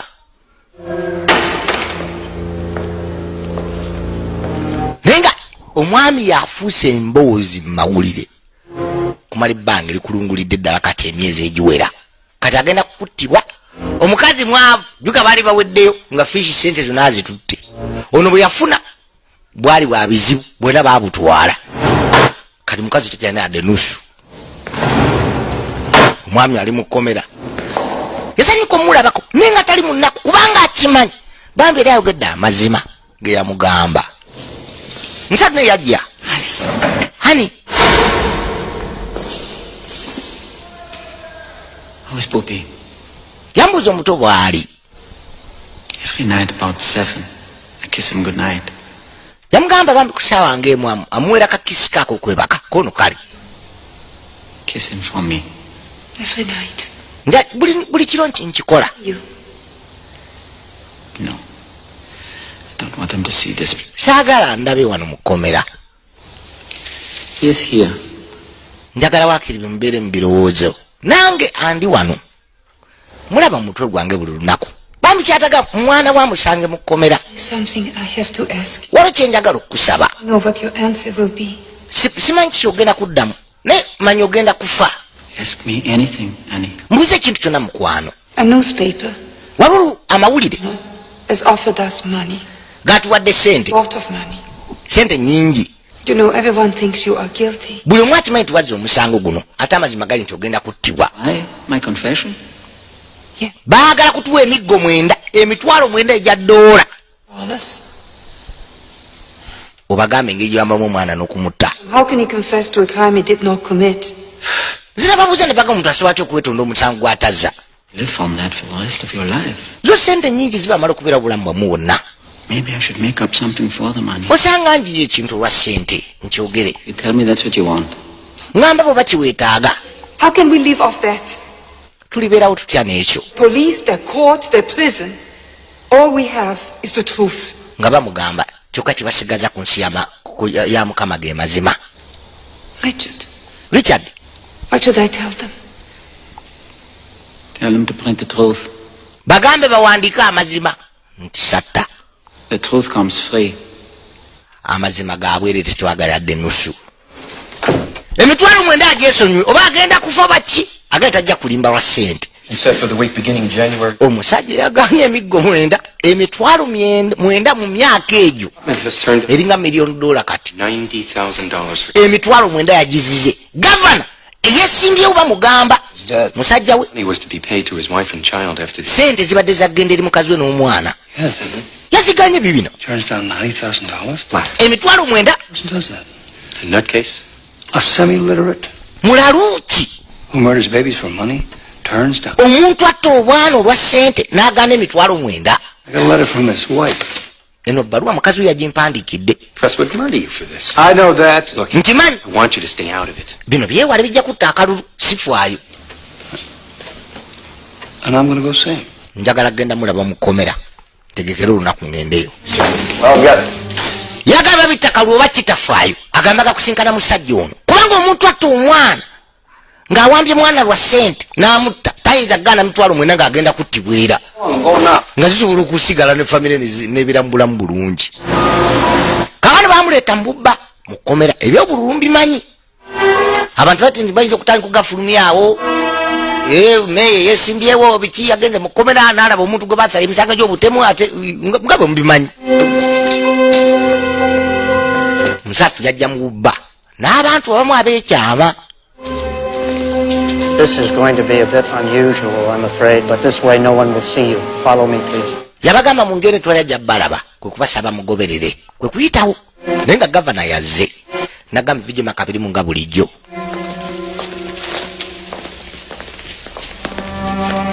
Yasooka n'atumbira entebe balina omuttira electric chair oli mukazi wa gavana yena asooka nyogogerawo yamuyita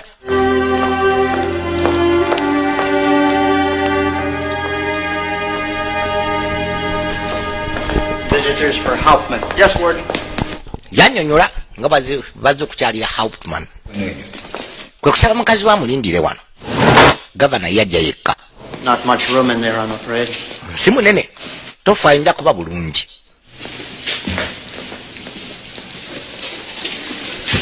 Musatu yayingira yesimbyewo kuluggalawo n'okutyatyamu kati obaliire ono kati alimu. I'm Governor Harold Hoffman. Nze Governor Harold. Governor Hoffman, I did not expect you. Mbadde sikusuubira. Very good. Thank you. What do you want to say to me? Kiki oyagala okuŋŋamba? Sir, I am innocent. Sirina musango. The court has tried you and found you guilty. Kooti yagezesezza bayakozesa ne kusinza omusango. No, sir. Nedda. I will tell you the way you took things. Nja kubuulira engeri gye mukolamu ebintu wano. Poor little baby is kidnapped and murdered. Omwana wa Fande bw'akwatibwa n'attibwa. Somebody must die for it. Waliwo ateekwa okufa olw'ekyo. You find a poor fool of a carpenter who has... Muzuula omusajja omubazi nga nze alina ne ssente You find anyone else. ze yajja wajja atamanyi bambi. You don't believe a word he says. You don't... Ne mutakkiriza kigambo ne kimu ky'abagamba. Two men. Ne mutandika okusasula abantu bamulumirize. And in the cemetery. You say, a ladder.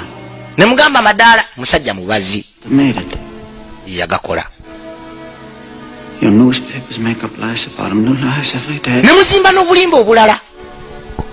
You find him a lawyer who thinks he's guilty. Ne mumufunira looya muli alowooza nti n'omusango yaguddiza ddala amuwolereze. Lies about him. You make everyone hate him. Ne muleetera buli omu okumukyawa. And why? Naye lwaki? Because someone must die for the... Kubanga waliwo ateeka okufa olw'omwana wa Fande yafa. And I'm the one picked up. Ku luno nze bwe mutu mukola ebintu kyamulumiriza.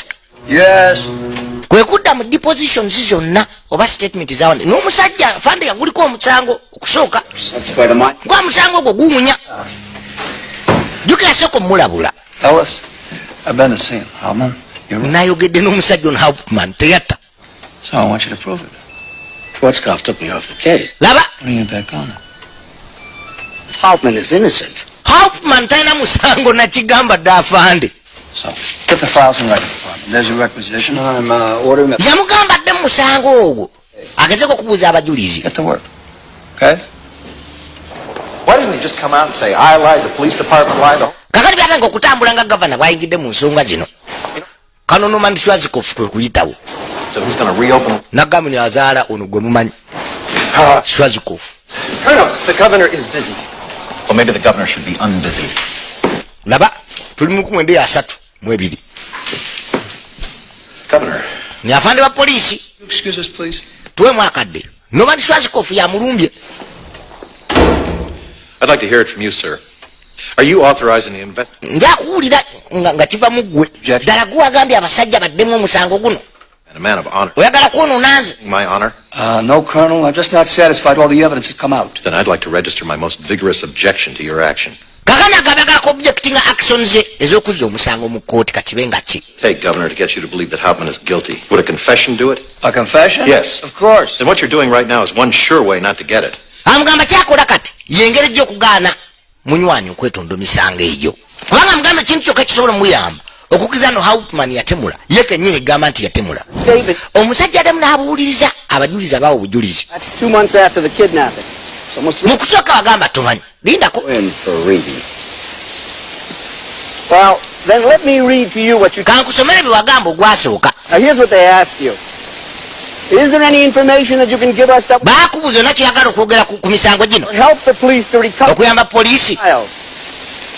And your answer is no. n'ogamba nedda tolina bubaka kati So why did you say almost... lwaki ate wagamba oluvannyuma nti naatuli omusajja gwe walaba Now you listen to me. kati gwe mpuliriza fala I don't have no job. nze sina mulimu I have hungry kids. I'm not... nina abaana abali mu njala abatasoma Now you get off my property. kati va ku ttaka lyange oba tetuzza bya musango ogwo kyategeeza nti yakikola lwakantu. What about the handwriting experts at the trial? Handwriting expert. The Osborns, no, they got it wrong. Nabagamba omusajja si ye yawandiika. Ne batandika okumusomera nnyukuta ku nnyukuta agiwandiike. They testified against their own beliefs. They were under incredible pressure. N'abajulizi bonna abaawo obujulizi baali ku presa nga bavande babali bubi. Our minds in public. All I know is Hauptman couldn't have written those notes. Kyemanyi kiri nti Hauptman si yawandiika ebbaluwa ziri. Kyensobola okugamba. Yabizza eri gavana. What does that mean? Well, the old nail holes are over an inch deep in the joist from the attic. But the ones that line up with the rail from the ladder, they aren't half that. You mean they've been faked? Right. Bazifeka bufekizi nti ddala. It has to be. His boys are all over that place. Let me give it to you in a nutshell. Dr. Condon was threatened with prosecution as an... Dokita baamugamba bajja muvunaana singa takwate kuwe na kukkiriza nti oli yawandiika. Paid for his passage to Leipzig with gold certificate ransom money. Oli omusajja baamusasula ssente okuwa obujulizi. Aliya n'abaana baali tebasoma talina mulimu ng'ayasakaku. Violet Sharp, the upstairs... Bonna abajulizi baasasula obusasula okujja okujulira. Do you know when? Oh? She swallowed a bottle of cyanide the very morning she was to be interrogated. Nga bagamba omukyala mukazi wa munywanyi balina okukwata ekkubo okujja okubuuzibwa yeewa obutwa ne yetta. In order to ensure his position that Hauptman was the sole perpetrator, Schwarzkopf suggested to Hoover that if any more ransom money appeared, it should be destroyed. Era ng'agamba Schwarzkopf yabagamba singa bano sente naziddamu okulabika bazisaanyeewo kuba zaali ziyinza okuleetawo okubuusabuusa nti ono si yatta. Afande Schwarzkopf bameka abali abasobola okujja ne bagwa obujulizi mu kkooti. Tewali. What are you going to do? Ogenda kukola kikati. Kubona tewali asobola kuba abatti ate biyinza okujja ewaabwe. I'm going to give a copy of this to Wallace. Agamba kopi eno agenda gezaako gibawa. Yagibawa ya ripooti gye yafunye. You follow the general drift, I take it? Oh, yeah. You know what this is about, don't you? He wants me out and he wants you out. Ono omusajja kyagala kutugoba ffenna mu ofiisi nze nkubuulira. Tewali kirala. Olufa atunza. Kubanga bino singa bivaayo bituukirira bano abagoba bagobe yajja abasinkane mu buntu. Mufe kyokugoberera amazima bali kuyafeesa kati oli asudiriza afande Schwarzkopf. Mbu meeya ayagala bajja ku mirimu gyabwe kubagobya. Harold, sit down. Harold, tula wansi. Kano kasi kabakogera naye kukwako kano n'amateeka oli atya mukamangu afande. Harold, what do you have in mind? Kiki olina mu birowoozo? Mistakes have been made, right? Or is that going too far?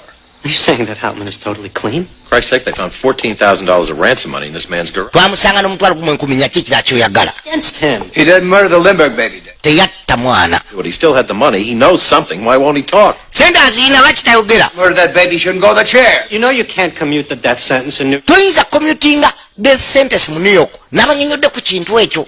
Mu state ezimu gavana asobola okukyusa etteeka ly'omuntu gamba agenda okuttibwa. Naye mu state ya New York si bwe kiri. Gavana abatalina buyinza obwo. Any choice. Judging. Laba. Others may think differently. We're the only ones who've read it so far. That's why he's here. He wants us out. Laba. Justice, and I shouldn't be begging. Agamba kyagala justice. Yali badde tabasaba. Kubanga buvunaanyizibwa bwabwe. Okula nti obwenkanya bukolebwa. That we have a guilty man. Afanda Judde. Agamba kiwetwala omusajja ayaza omusango balina. Norman. Afande Norman. Now, I don't think Harold has quite thought this thing through. Kirowooza ati no Herod yaloweza ku kintu kino engeri gyali mu kalulu. Tula wansi. Fanda abadde ajjudde ono munnamateeka n'abikwatirira awumbewumbe. Did you make your report public? Singa ripooti ono ogifuula public. Every officer in the New Jersey police. Buli officer mu New Jersey ajja kukyawa. In the New York police. N'abali mu New York. And by the police evidence. Bajja kudda ku ludda lwa fande munnaabwe. Tell the world that he lied under oath. Kati gojja okufuuka omulimba. Why is Mr. Hoffman defending a baby killer? Bajja kwebuuza bonna lwaki Mr. Hoffman awolereza baby killer musajja yatta omwana. Where's Harold? Ojja kusigala wekka. Well, they're not going to like it. Tebajja kyagala era akalulu tojja kawona. Vote that you Kajja kukukuba. Oweyagala oba toyagala. be around to vote now, will he? Harold, you'll destroy your career. Harold kariya ye ey'ebyobufuzi ejja kuba ekomyawo. Now, is that the kind of justice that you want? Kati ago ge mazima g'oyagala. Okay. Kale. So how about we work this thing out between... Wate nga tukikwasaganyiza ffenna. Musatu yuno.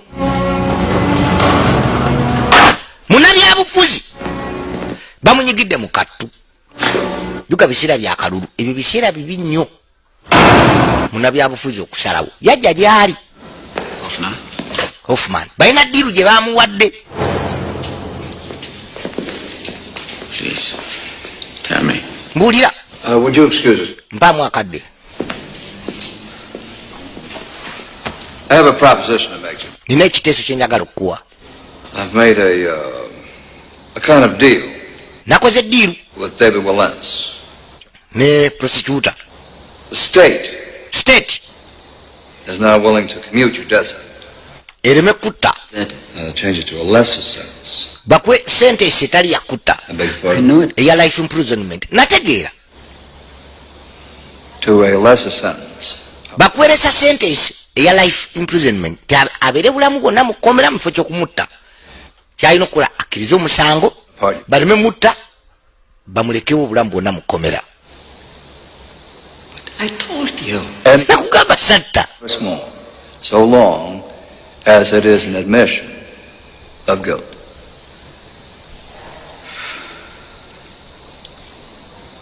I'm sorry. Nsonyiwa. That's the deal. Eyo deal eriwo. Best I can get. Kyekisinga kye nsobola okufuna. How can I make this confession? What have I to confess? Kiki ngenda okwetonda kati? That's for you to decide. Ekiri gy'oli okusalawo. I thought you believed me. I thought you were the only one. Nali ndowooza gweka gwanzikirizaamu. I wish I had the power to do more. Nsuubira singa nalina obuyinza obusobola okukyusa ekyo naali badde nkikola. Wabula kye nsobola okukola kutaasa bulamu bwe kyokka. So, kati, to save myself, I must okwetaasa myself. Nina kwetta. Kugamba okwogera amazima nakwetta nti ddala. Yes, sir. Ye. It's about the way it is. Ye ngeri gye kirimu. Sekaba na ebintu byamu. Guard. Yayita afande agaani.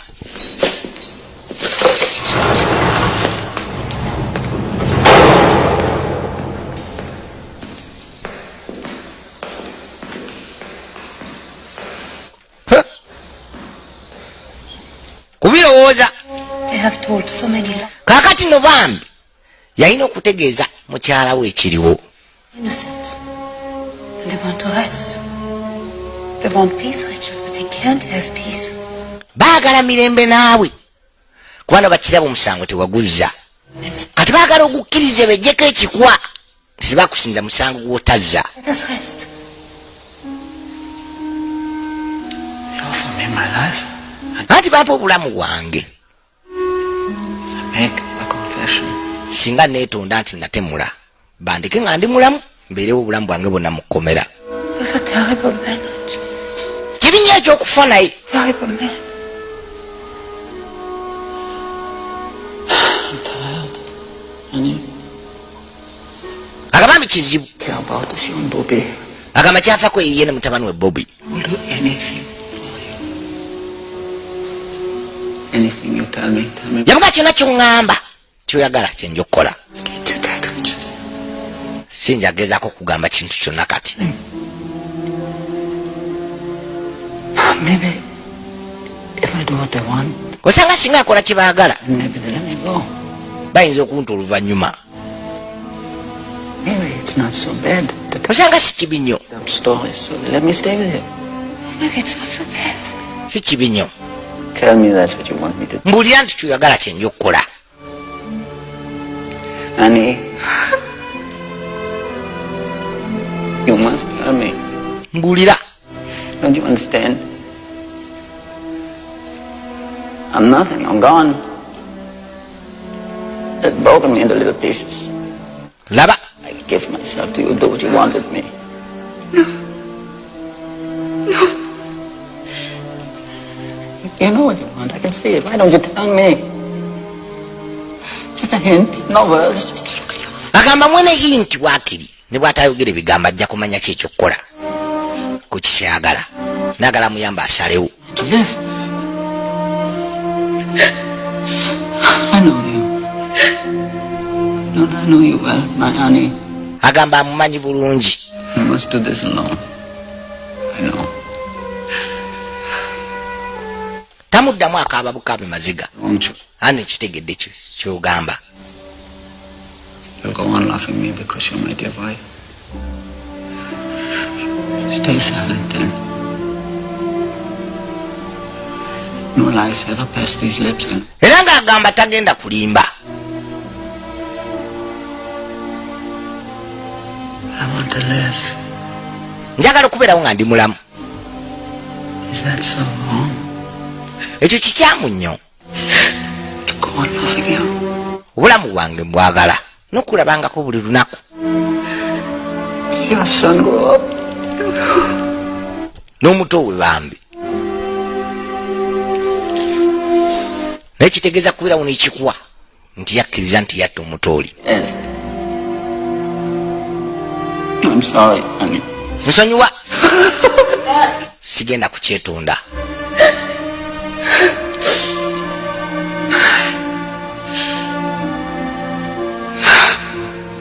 N'atereera. It's what you wanted, isn't it? Ky'obadde oyagala si kyo? The truth should make you free, my love. Yamugamba amazima gukaga gajja okuwa emirembe gya namaddala. He's saying nothing? Aganya okwogera ekintu kyonna. Believe this guy. Aganya okwetunda. Naye omukazi yamugambye amazima ge gokka agajja okuwa emirembe gya namaddala. Maybe he figures he's dead anyway. I mean, osanga akimanyi nti mufu. Guy's in prison, it happens all the time. Or he's innocent. Oba talina musango. No, I did not. Did he sense it from you? Yakigye mugwe. Colonel, why are you so certain about things you never saw? Naye lwaki mukakasa nnyo ebintu bye mutaalaba afande? The state of New Jersey goes to his cell in person, offers him a deal. What do you expect him to think? He thinks Christmas has come early. He's not going to confess with the governor in his car. Tagenda kwetunda nga kimanyi gavana ali ku ludda lwe. Ninga si bwe guli. On that chair, it's going to be your hand on the switch. Era singa banamutuusa mu katebe gujja okugira switch emutta. I don't have a problem. Nze sina buzibu.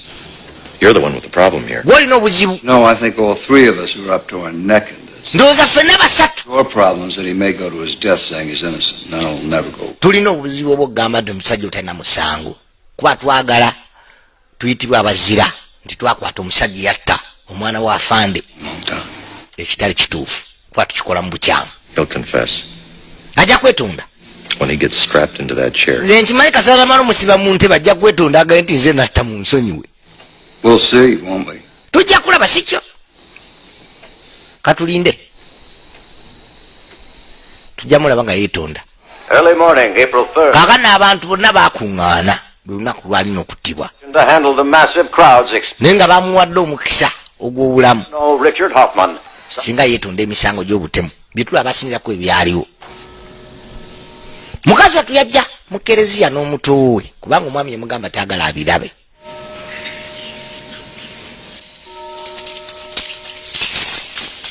Kati nno baamuteekateeka bagenda kumuttisa electric chair.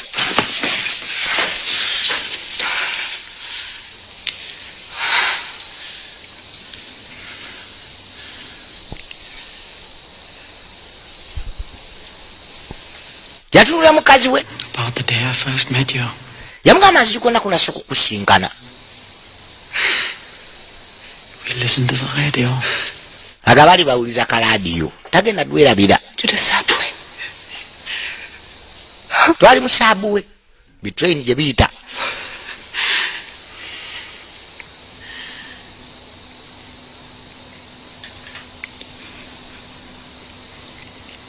This is for Bobby. yamugamba ako kabobi mutabani waabwe. This is for you.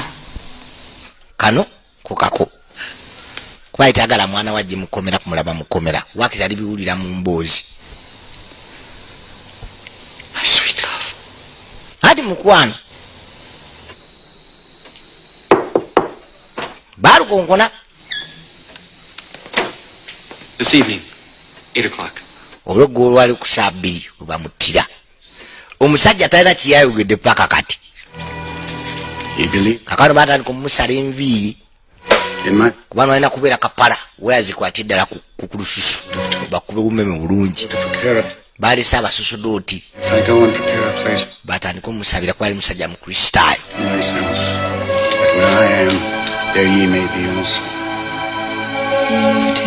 mukazi twalika n'omuto kumubuzaabuza naye nyini okwebuzaabuza.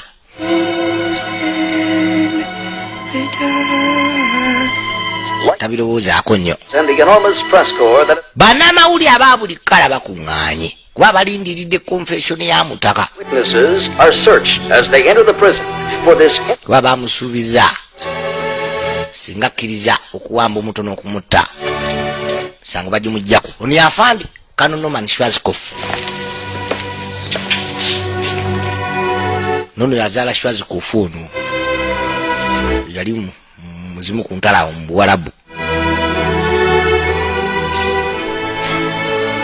You are here for the sole purpose of witnessing muli wano lwa nsonga y'okukakasa okuttibwa k'omusajja asingibwa omusango mu kkooti. mwe bajuliza balina okukakasa nti yattibwa oba yafudde. will be removed by the guards. tokkirizibwa kuwogana okukola ekintu kyonna base kyabafande bajja kufulumya. Indicates that he wishes to make a confession. singa anaatuusa akasaba okwetonda Will give whatever response I deem necessary. ffenna tujja bategeeza era ffenna tumuwulirize byagamba. musibe kkooti mwenna. n'alagira bamuleete Hauptmann. gavana asigala mu yafeesi ye. amugambe noyinza okukyankalanya akalulu ke. mukazi wattu yeesibidde mu kisenge balirwana bonna bali awo ku mulyango naye ng'amatu gonna gali ku laadiyo okulindirira ebivaayo nga yeetunda. mukazi tabatandika kwesabika ebyamaziika kuba kimanyi bagenda kufa oba ebyokufiirwa. bajja bamukime saawa zituuse basinziraku ebyo byaliyo. musango wa Bruno Richard Hauptmann yali muzaale mu Germany 1932 eyo mu Amerika. kakano bamuyisaawo basusulooti bakyagenda maaso n'okumusabira.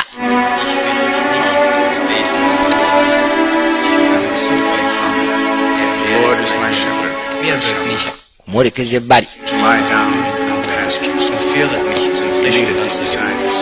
bamutusa katebe walina okuttibwa. kyava alinnya musajja wattu. abajulizi bonna bwe bali afande Schwarzkopf yabatunuulira bonna yatambuza amaaso kwe kutandika omunyweza. mwamusomera mu luzungu omulamu lu Germany olulimi lwo oluzaaliranwa. bano bonna balinze yetonde. bakinyikako mazzi omwema asobole okuyitamu bulungi amukuba n'amumaliriza. abamu batandise eddoka abamaziga talina kyeyayogedde okutaasa obulamu bwe. ne banyweza emisumaali giyitamu amasanyalaze kwe kumusiba n'amasanzi agaago gye galina okuyita agamumaliriza ne banywezako wayi solido ba direct umeme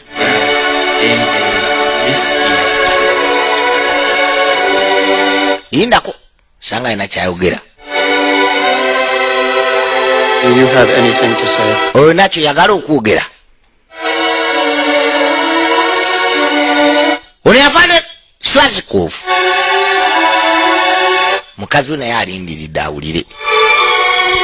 Ne district attorney abamuggalira talina kyayogera kumusiba ne bajja basuuleko umeme volts 24,000.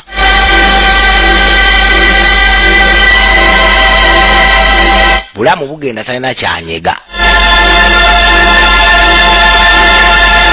Kakana afande yamusibisa ennaku yatandika omukwata batandika okikakasa nti omusajja mayinza okuba amutira bwerere. Esimu yavuga nga wayisa akabanga.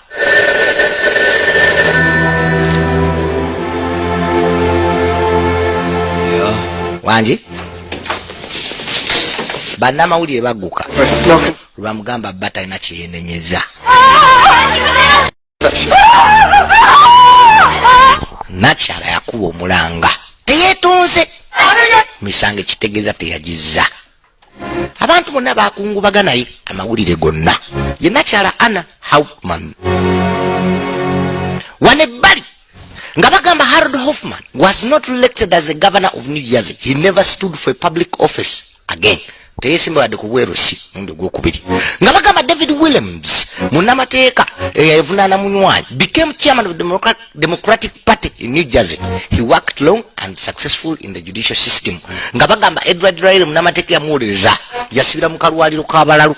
Wabula Canon Norman Schwarzkopf went back into the army where he served and received the Distinguished Service Medal. He died in 1958. Nga bagamba Anna Hauptmann Nakyala yafa nga 10/10/1994 ku myaka 95. She still believed her husband was innocent. Wabula Richard yawandika ebigambo bino. I am glad that my life in a world which doesn't understand ends, as I, like my God. They think when I die the case dies. They think it was like a book which I wrote, but that book will never be closed. Nti obulamu bwe newankubadde bamuvunaana ne bakola bamukola bulinganga ekitabo balowooza kyawandiikibwa era bigenda kuggwa. Wabula nedda ekitabo ekyawandiika tekigenda kuggalwa era omusango gwo tegugenda kuggwa oba tekigenda bavaako ekifo ekyo. Ne wali bagambe nti Nakyala Anna yafa nga awezezza emyaka 95 Julia juzi nno mu 95 awo era yafa akyakkiriza nti batalina musango. Ne bagambe mabega nti munnamateeka Edward Riley lujuuju omunywi wakenge yasibira mu kalwaliro k'abalalu mangu ddala ng'omusango gwakagwa. Omukulu David Williams district attorney yali avunaana oba yalawuliza gavumenti ye yagenda maaso n'afuuka ssente bwa Democratic Party mu New Jersey. Yabeera mu mateeka okumala ebbanga era n'afuuka mwatiikirivu nnyo. Wabula Harold Hoffman governor abantu tebaamuwa kalulu ku kisanja ekyo era teyaddamu kwesimbadde ku bwerusi kubanga ye kenyini yakiraba bino ebyokwagala obululu bw'abantu oluusi bikujja ku mulamwa kubanga okwagala obululu bwe yamala n'atafuna byamujja ku mulamu ogugezaako okutaasa obulamu bw'omusajja oli. Bruno Richard Hauptmann ne mutaka naye kasemere okukwata ku ddugala nagamba vijima kabirimu nga bulijjo Bukede TV nga bulijjo kwoli. Mukama abankumire totulaba crime of the century.